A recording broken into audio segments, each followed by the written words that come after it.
Hi everyone, it's Michael. This episode is something a bit different.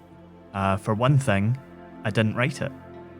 We started looking into Jessie King after we did a vote on our Patreon and came across the work of Dr. Morag Allan Campbell, who wrote this incredible short story for the Dangerous Women Project.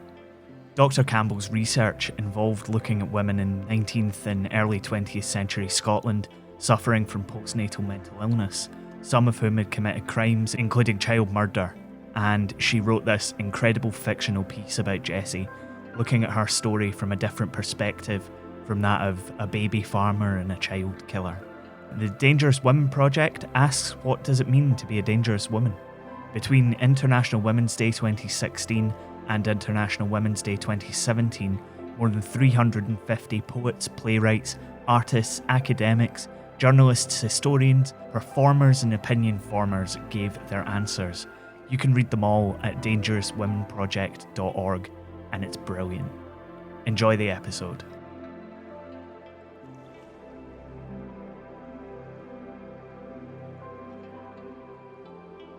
Will you take a walk with me? Can you see me? Are you ready to follow me now? Watch your step. The cobbles are none too even. We wouldn't want you slipping and falling into the dirt. We wouldn't want any of that filth rubbing off onto you, would we? Or perhaps it would be no bad thing. Here she is, our story's heroine, if you could call her that. The centre of the story anyway. She'll take the drop, that's a story for you. 6 feet, the man who knows will say. A 6 feet drop is all that's needed to hang Jessie King. There's not much of her. That's what you're here for, isn't it? The grim details, and it will be grim. You can't help her. You can't do anything, even if you wanted to. Would you dare? She'll take the drop, but would you? Oh, don't worry. You won't have to. Her fate was sealed a long time ago.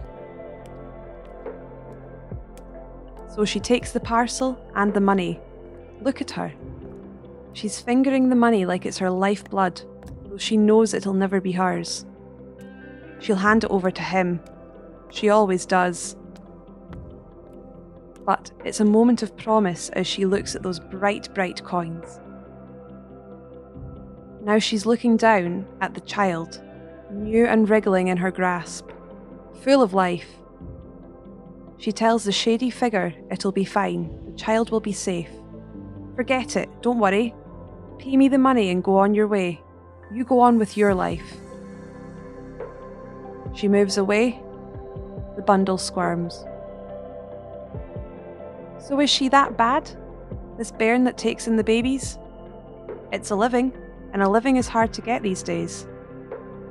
You could wear yourself out in the factories, in the mills, or washing folks' clothes, or cleaning up their mess.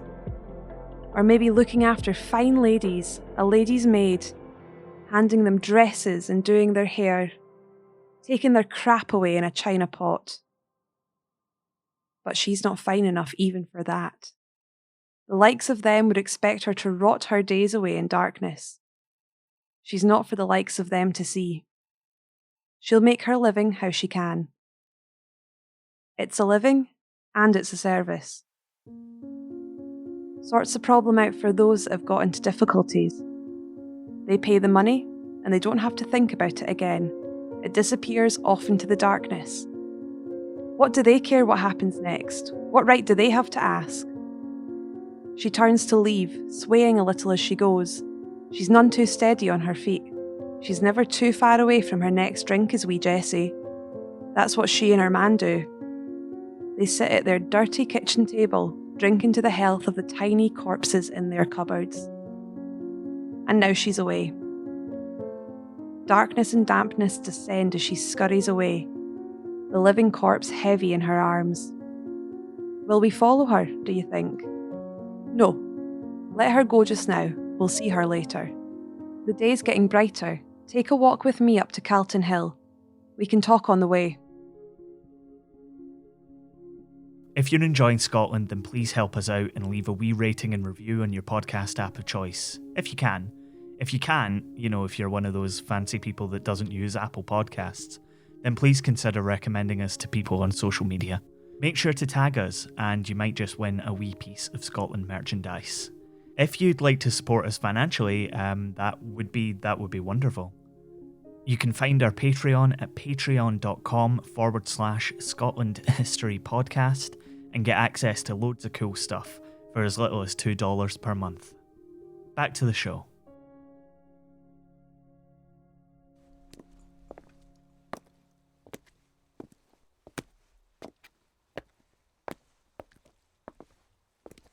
So where did she come from, this Jessie King? She's a sorry wee thing. There's no doubt about that. In and out of institutions, the Magdalene and the like. And then she had a bairn, and she gave her a name, Baby Grace. But wee Grace is not around now. She's not playing keepy up in the stairwells or learning her lessons. Baby Grace is long gone. The father would have married her. He would have looked after her. More or less. But she fell in with a bad one. She met that Thomas Pearson. Twice her age, a drunken sot. Battered one of his women to death, so they say. Nothing to look at either. But he paid her attention, and that's what she wanted. I can see that now. That's what she craved more than anything. She moved in with Pearson, and they started to take in babies. Shared their whiskey with them to keep them quiet. What's that you said? It could have been different. It could all have been so different for Jessie if someone decent had taken her on. Would you have done it? Would you have given her house space, that dirty wee girl with no mother, not too bright in the head? Maybe you would. It's easy to say that now, but you didn't, and that's that. We all make mistakes. They moved about a lot, Jessie and Pearson. They had to. They'd use different names and they'd tell people different stories about who they were and what they were to each other. Father and daughter, uncle and niece, even sometimes a couple, Mr. and Mrs. Macpherson. A nice couple who could take a baby off your hands for a price. Then folk would get suspicious and start asking questions. Ask to see inside their cupboards. And off they'd go again, leaving stains on the shelves and a nasty smell in the air. But then, this whole place stinks. Wait, stop a minute. Let's go this way. There's something I want you to see. Just down here, where these boys are playing. At least, they've stopped playing now. And they're looking at something on the ground. That packet they were using for a football. One of the boys is crouched down. He's teasing open the wrappings and cautiously looking inside. He's jumping back, nearly knocking his pals over. They're all looking now, peering close. One of the boys is leaning against a wall and vomiting. His friends are starting to run. They're running this way. Let's move on. It's going to get busy around here. Dead and cold, black and rotting, what they found in that packet. But a baby still, with 10 fingers and 10 toes. Well, mostly. They found Jessie's house nearby, and on a shelf in a cupboard, another quiet little corpse in a bundle, a little stain on the shelf beside it. Jessie told them everything. She told them how she'd killed the babies, strangled them with a cord, winding it round twice to make it easier. Oh, she knew how to do it all right, she'd done it quick. You'll hang, they said, if you confess. But still she said she did it. What about Pearson, they asked. What did he have to do with it? Oh, nothing, she told them. Nothing at all.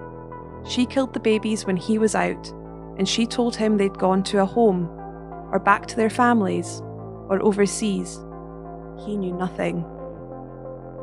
You'll hang for this, Jessie, they told her. Right, here we are at Calton Hill. Not too steep a climb, is it? Here's Calton Jail. This is where Jessie is now. See why you need me now? You couldn't just stroll up here by yourself. They wouldn't let just anyone in here. They're not even letting the press in for this one. I had to slip a man a few coins to get this close, and he's only let us in because he feels sorry for me. Or he's nosy like you, wants to hear the whole story. He'll have to wait. They're saying it's not proper. They've not hung a woman for a long time, so they're making it as private as they can. There's plenty of people outside the gates though. They'd pay a fortune to get a good view. But they've tucked the scaffolding nice and neat so you can't see it from outside, no matter how high you climb. All they'll see is the black flag raised when the lassie is dead. Everyone knows about Jessie King. It's been in all the papers. The Stockbridge murders, the Edinburgh baby killer. Can you hear the women weeping? They think it wasn't her fault, even if she did kill the babies. He told her to do it.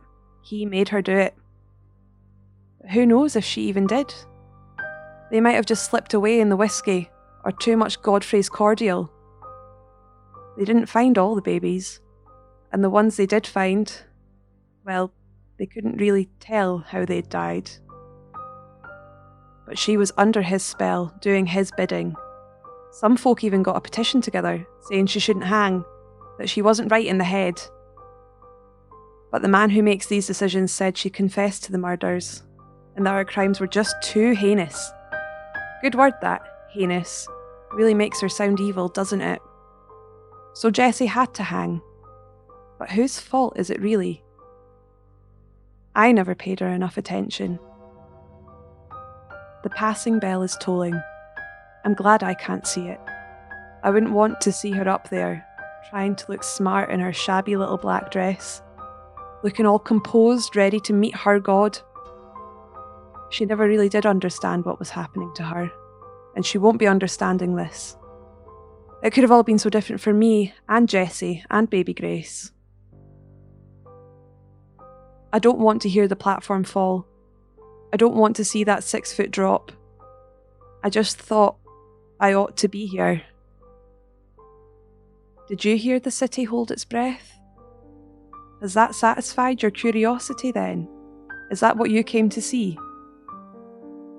Well, now you can get yourself back to your fire and your family. You can forget about Jessie King.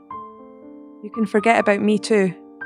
Get yourself back to your family, your warm cocoa, your bed warmed and clean. The hanging's over. The bairn's dead.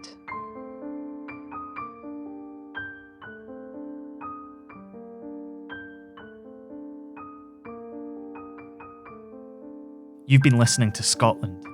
This episode was written by Dr. Morag Allan Campbell, narrated by Leanne Milne, and produced and sound designed by me, Michael Park. It's a production of Be Quiet Media. Will You Take a Walk With Me is part of the Dangerous Women Project. You can read it again at dangerouswomenproject.org and find over 350 more pieces that reflect on the dynamics, conflicts, identities and power relations with which women have always lived and still live today. 50 of those pieces, including essays by Nicola Sturgeon, Bidisha and Irina Seno-Kojie, have been gathered into a forthcoming book published by Unbound. Dangerous Women, 50 Reflections on Women, Power and Identity will be out in 2021, and you can still pledge for a copy at unbound.com/books/dangerous-women. Jamie Mowat does stunning illustrations for us, which you can see in our episode art. See more and buy prints at Tidlin, that's tidlin.com. Scotland is supported by Chris Lingwood and listeners like you on Patreon. Get involved for as little as $2 per month at patreon.com/Scotland History Podcast. You can find out more about the show on our website, scotland.bequiet.media, and on Twitter, Facebook, and Instagram by searching Scotland, a Scottish History Podcast. Thanks for listening. Look after one another. Wear a mask. We'll see you next time.